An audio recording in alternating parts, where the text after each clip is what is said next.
Welcome. I'm Amy Watson, a certified life after baby loss coach and mom to 2 babies in heaven. Join me as I show you how you can truly find yourself again. Together, let's knock off those rough, painful edges and learn to carry your grief so you can step forward into all this life has in store for you. This is the Smooth Stones podcast.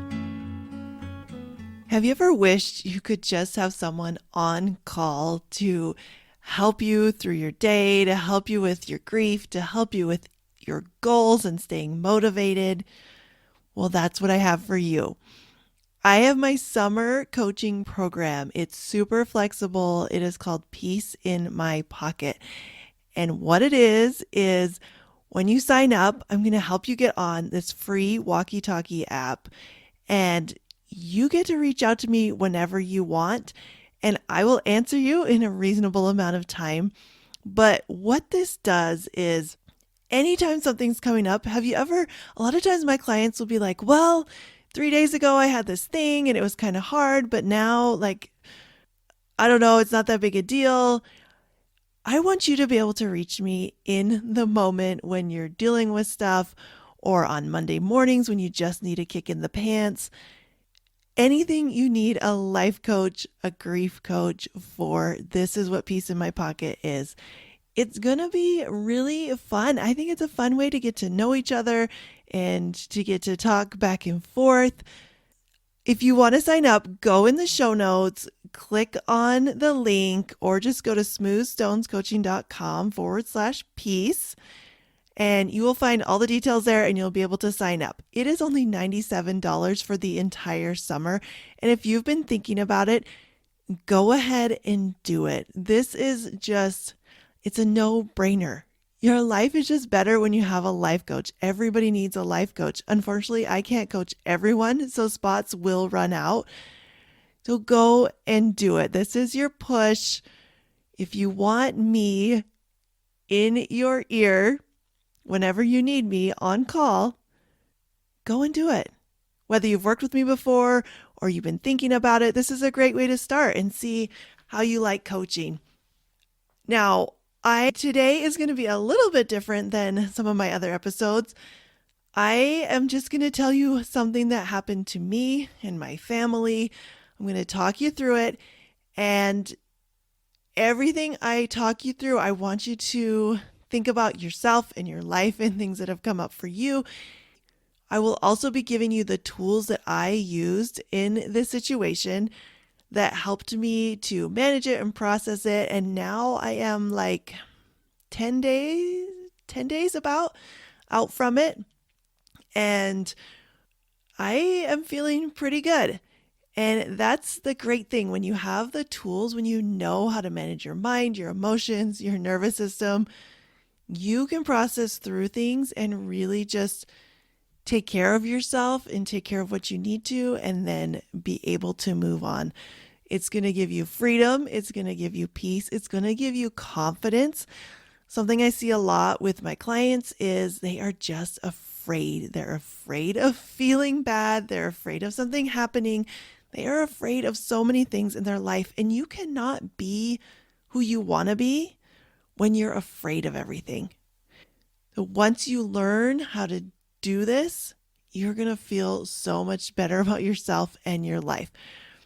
Now, when I do these episodes with no script or a very minimal script, I always think, oh, this will be quick. I'll just talk through it and it'll be quick. And it always ends up being longer. So I am going to shorten this story. Unfortunately, on the podcast, I just can't put everything out there. I want to keep these episodes manageable for you and your busy life. But if you want more, like I said, come and coach with me. You can do Peace in My Pocket. You can do regular one-on-one coaching. That is still an option too. But we get to share a lot more and do a lot more when we work together. What happened was, well, let me start at the beginning, actually. Lauren was stillborn 9 years ago. A few months after she died, I was pregnant again and spent my whole first year of grief just also being pregnant again, basically. And ended up having this living little boy, and he has given me a run for my money. I've talked about him before. I love him so much, but he is one of those fearless kids that is into everything and just cannot leave anything alone. Like he's always got something sharp or something dangerous, or he's climbing things. He's just an adventurous, busy boy.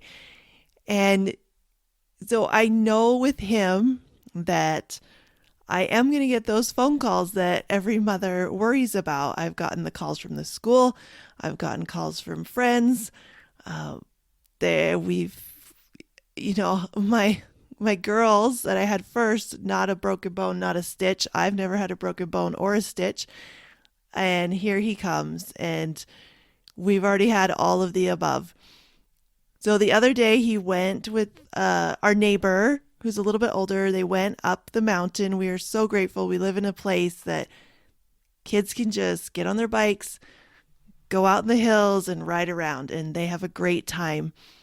And I always try to be really careful and remind him, wear your helmet and let me know where you are, and make sure, you have some way to communicate. If something happens, we can come and help you. So he went with this friend, and a little while later, well, I'll back up again. I really have to manage my fear around him and his bike because he, again, loves the bike, is fast, is busy, it likes to do all kinds of things, and has some great friends who take him on adventures. But for me to let him go, I really have to manage my own fear and my anxiety, and I have to choose what's most important to me. And his safety is very, very important. But it's also really important to me that he learns to take risks, that he gets to be independent, that he gets to live the life that we live in a small rural town for. And so daily, I need to choose that I say, I look at what's going on and I choose that, and I try to minimize those risks, right, by having kind of some safety things in place. But I also have to know that with letting him live his life, there are probably going to be some bumps and bruises, and we have definitely experienced that. So this time he said, I'm going with my friend, we're going up the mountain. He got this new mountain bike for his birthday, and he is loving it. Of course, not too much longer after he left, I did get a phone call from my friend who is the mom of the kid he was with. And I just knew. I knew it was one of those phone calls. And I answered the phone, and we got the little small talk out of the way. And she said, I've got your son. He's hurt his chin. He's going to need stitches. And so we hang up. She's bringing him down the mountain. I call my pediatrician because, of course, it's always like 5 o'clock and need to get him in for after hours. I'm calling around, just trying to see where we're going to take him. And then he comes home and he has a cloth on his chin and he seems to be doing okay. But I personally do not like blood and injuries and things like that. And so he had this thing on his chin. My friend had said he's going to need stitches. It's pretty bad. And so I just took that and went. We got in the car. We drove. It actually takes like an hour to get to the pediatrician from where we live, but they're amazing and they're worth it. And it's better than going to the local ER, which was our only option because you're going to sit there and wait anyways. So we go to the pediatrician and he takes one look at it and kind of pokes around and says, this is not something I can handle in our office. It is very involved.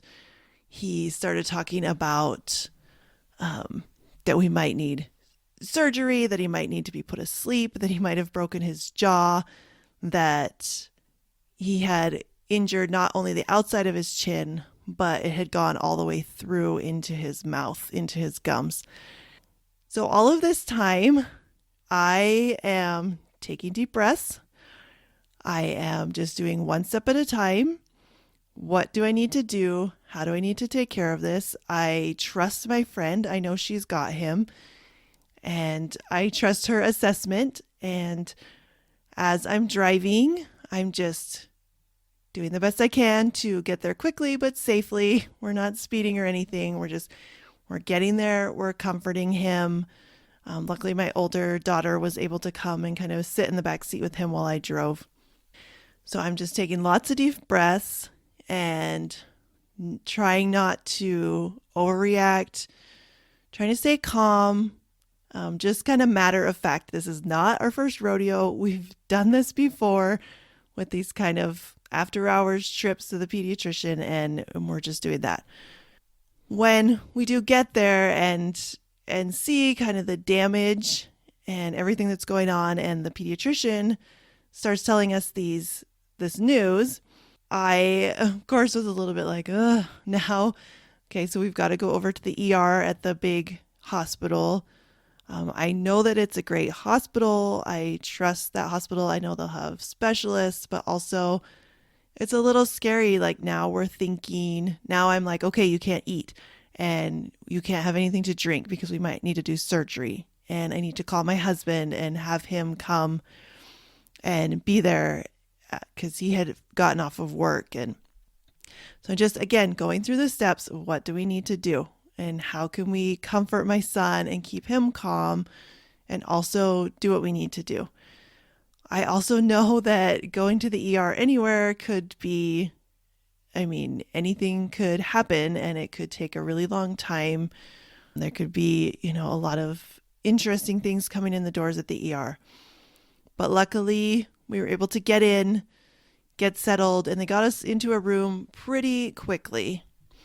So I am still at this point just taking lots of deep breaths, grounding myself, which is kind of looking around, seeing what I can see, touch, taste, smell, really focusing on my son and making sure he's okay. And I think this is a superpower that moms have, even in these situations, that often you can do things that you didn't think you could do, and be a little more calm in the face of a little bit of craziness.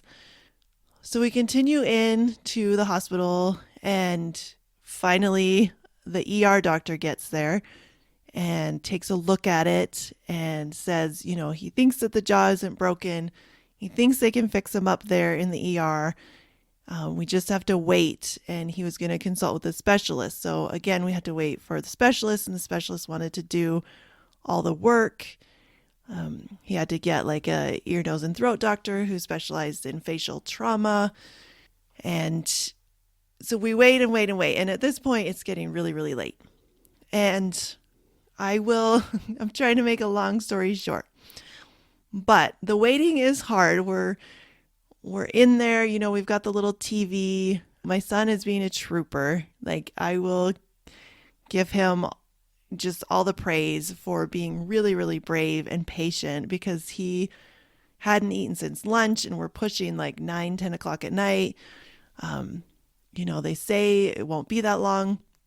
Of course, it is that long. They even started putting kind of some numbing stuff on him, but we know that he's going to have to get shots around his face to numb him.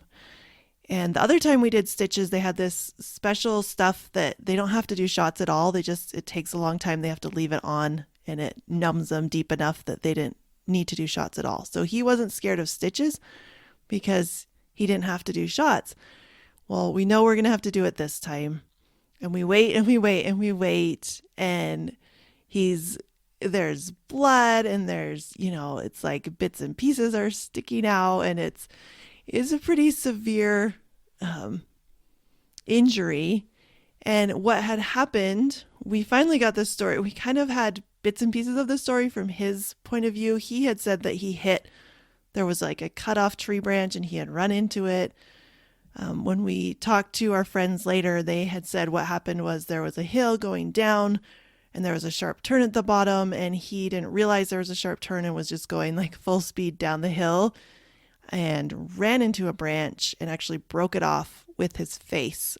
And I haven't gone up to see. I kind of want to go see where it was, but I don't even know if my son remembers like exactly what happened, but he did get knocked off his bike. He did get hit in the face, and I'm just so grateful it wasn't higher.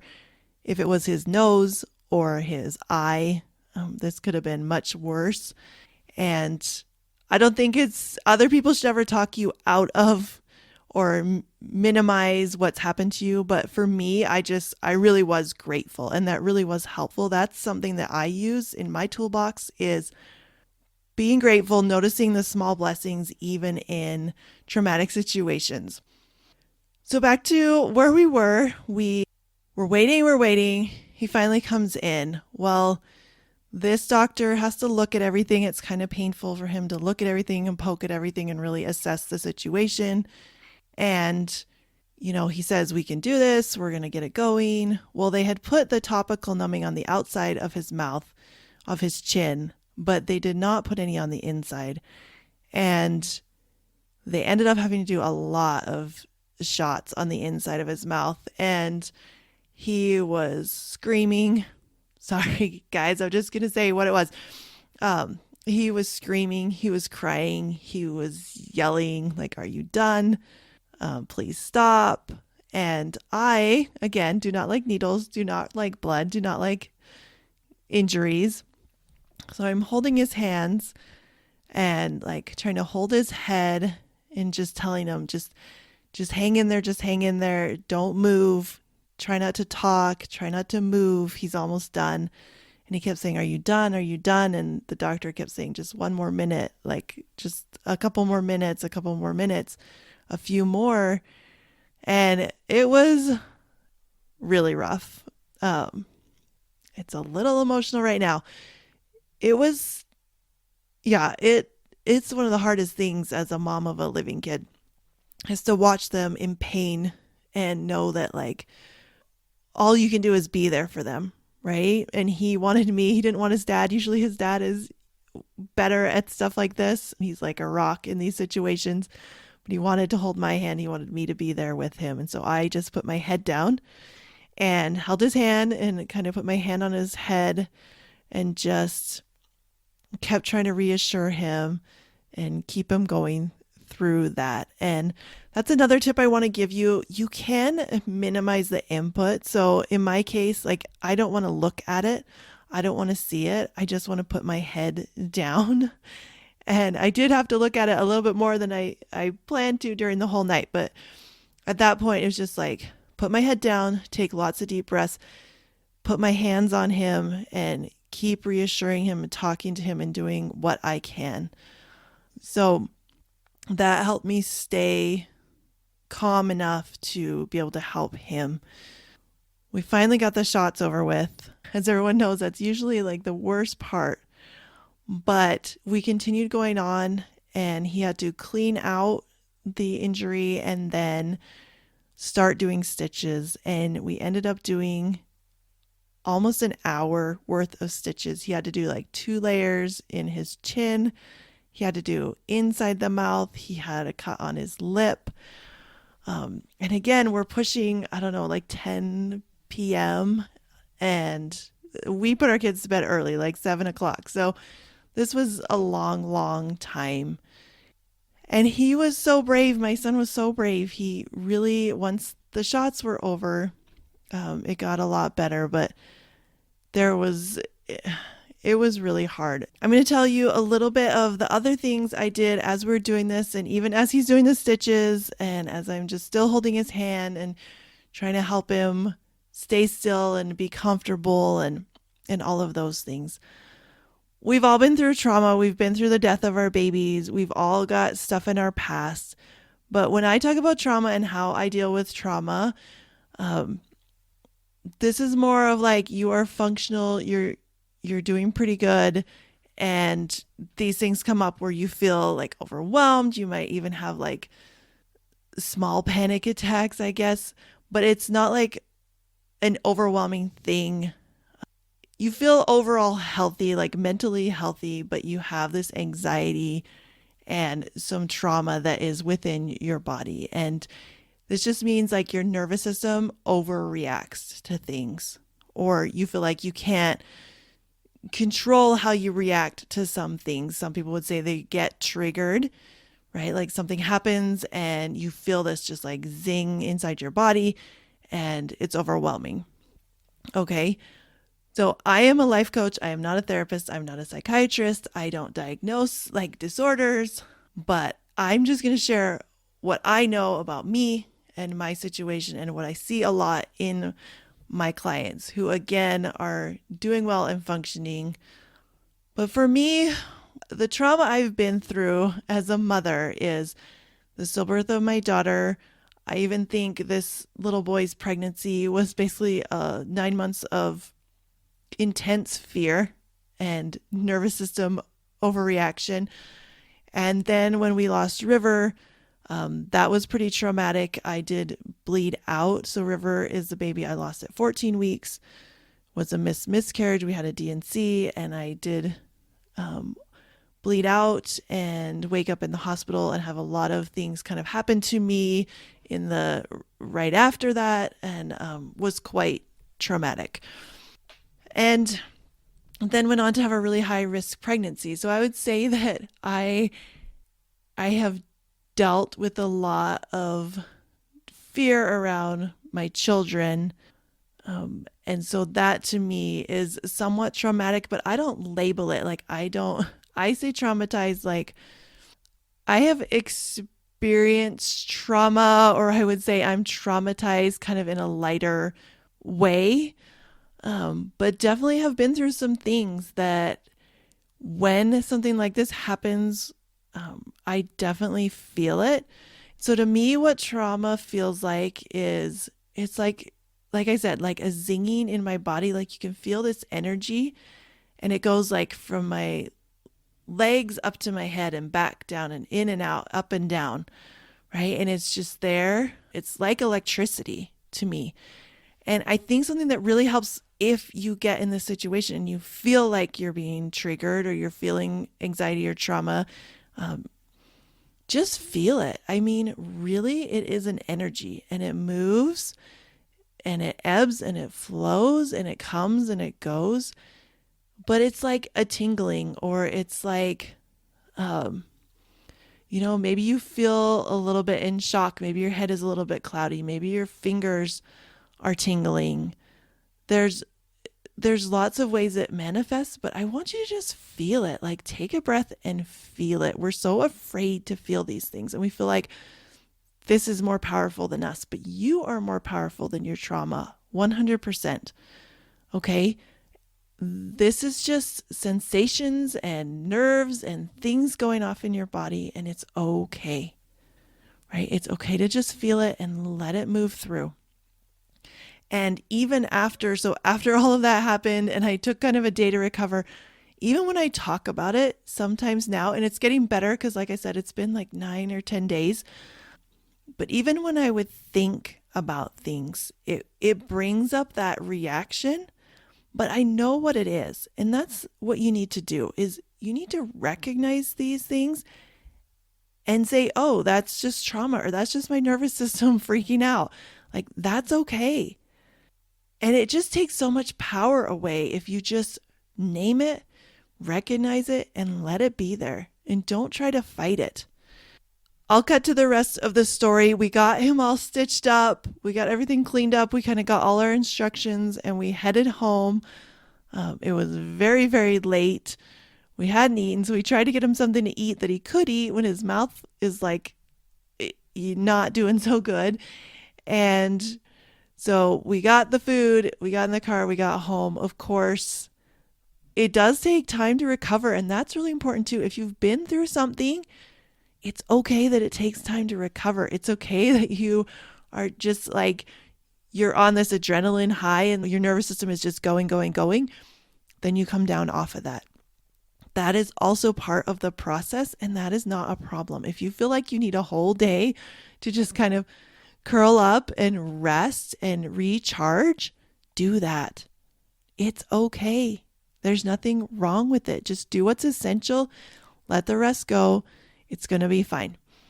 I think another thing that happened to me with this situation is when I would think about this happening again, because as I sat there in the ER, I just kept thinking, he loves his bike. He loves doing these things. He this is his life. Like, I know this is not going to be the last time I see the inside of the ER for sure with this kid. And so I think that was kind of part of what really was setting off my nervous system, was when I would think about the future and that I was going to be here again, and how much maybe worse it could be, and how much more blood or bones sticking out. I don't know. I wasn't really imagining the specifics, but I definitely could see my brain going there, where I was like, this is going to happen again and again. And how am I going to deal with it? Because this is like not fun at all. But again, I just got to give myself so much compassion. I can see that I'm doing that. I can see that I'm creating worry for myself. I can see that it's not super useful. But I can also just love my brain for what it's doing and love myself. And like I said, that was kind of like in the days after, anytime I would think about what happened, anytime I would think about it happening again, like he right now is just like, I am trying to keep him down, which is really hard. Like, keep him calm so that his face can completely heal and we don't split it open again. And it's just so hard. And so I have to just let him be, like, let him be who he is. Obviously, try my best to keep him safe, but you can't keep that kid down. And so I need to just manage my own self so that he can live his life, right? Because I want him to live his life.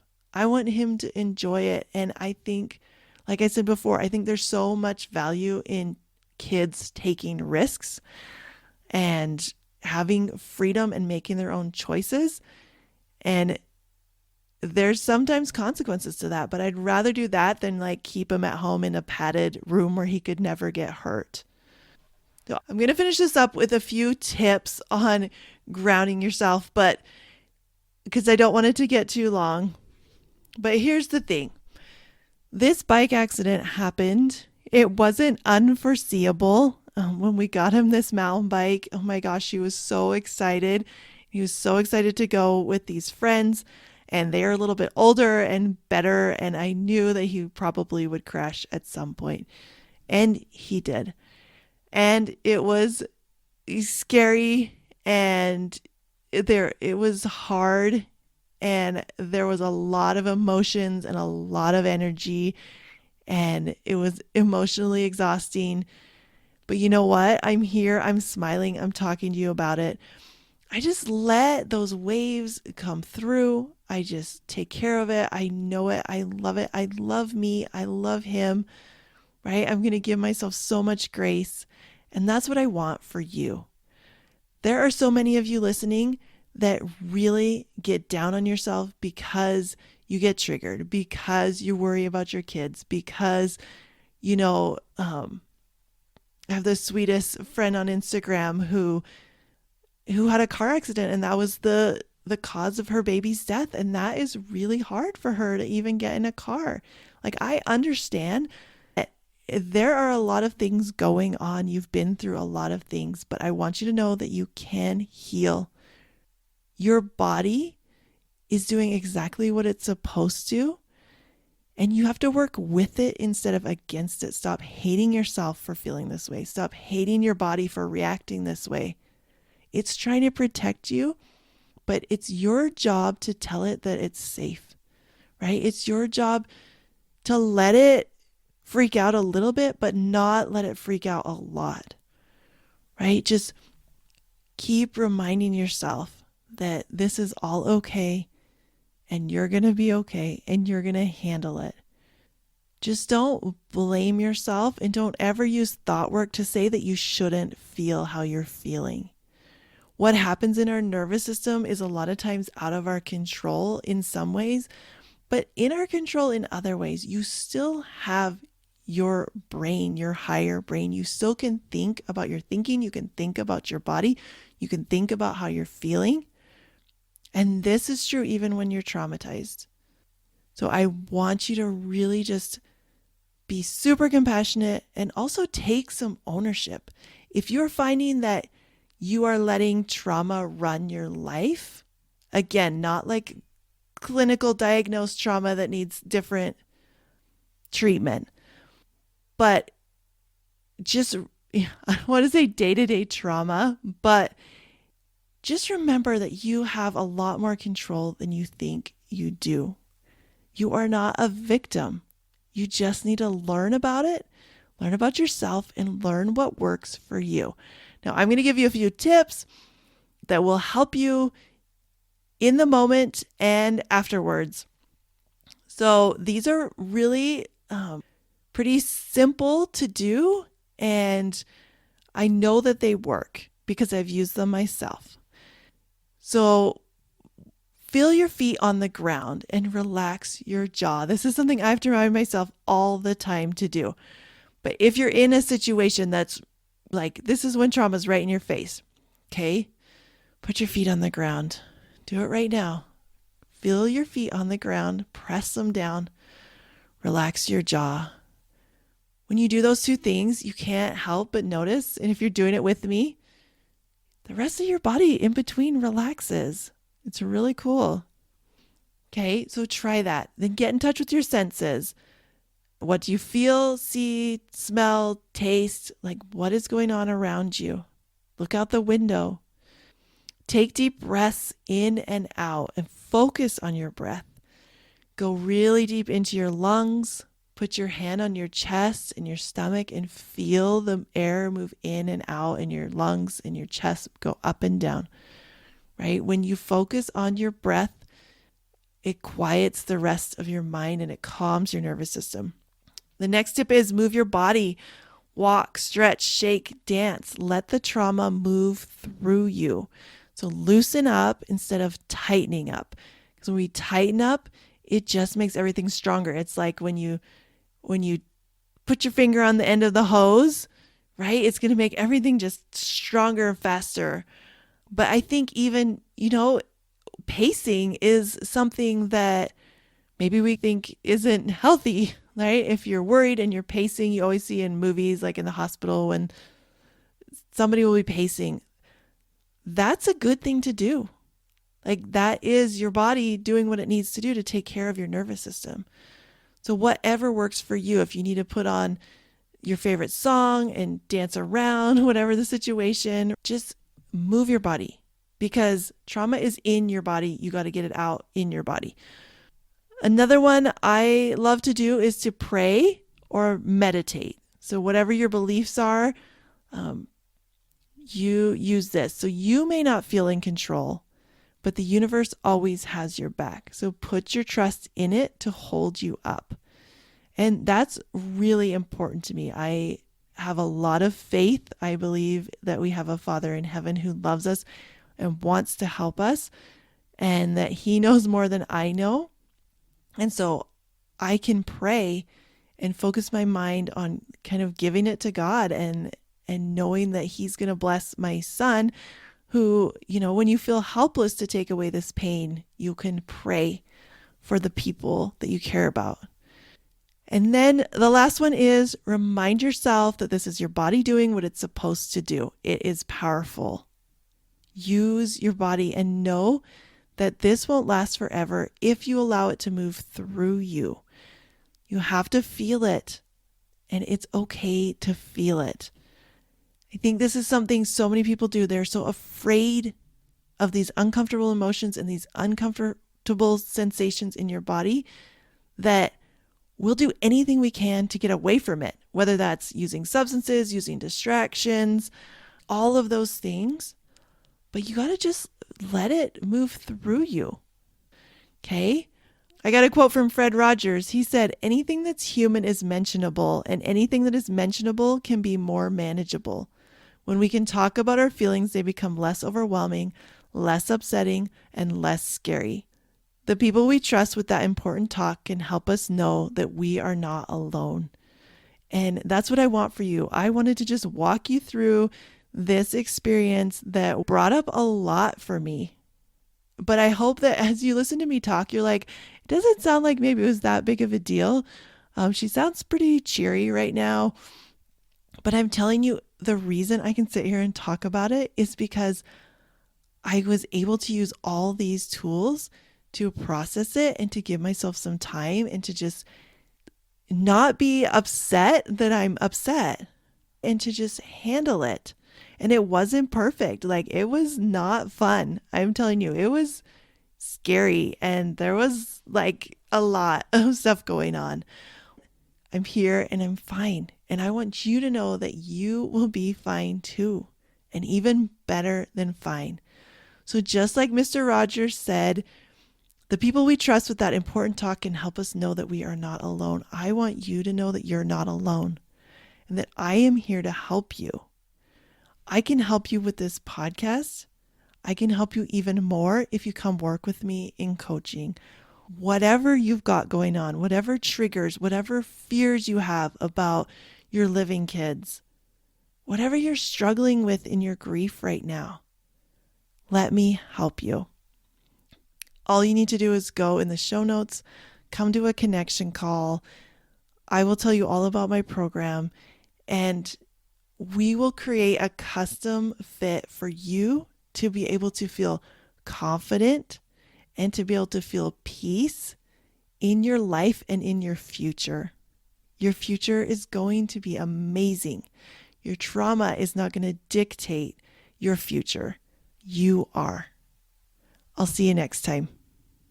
Are you tired of feeling like your baby's death was somehow your fault? Go to smoothstonescoaching.com and get my free mini course, How to Stop Blaming Yourself After Loss.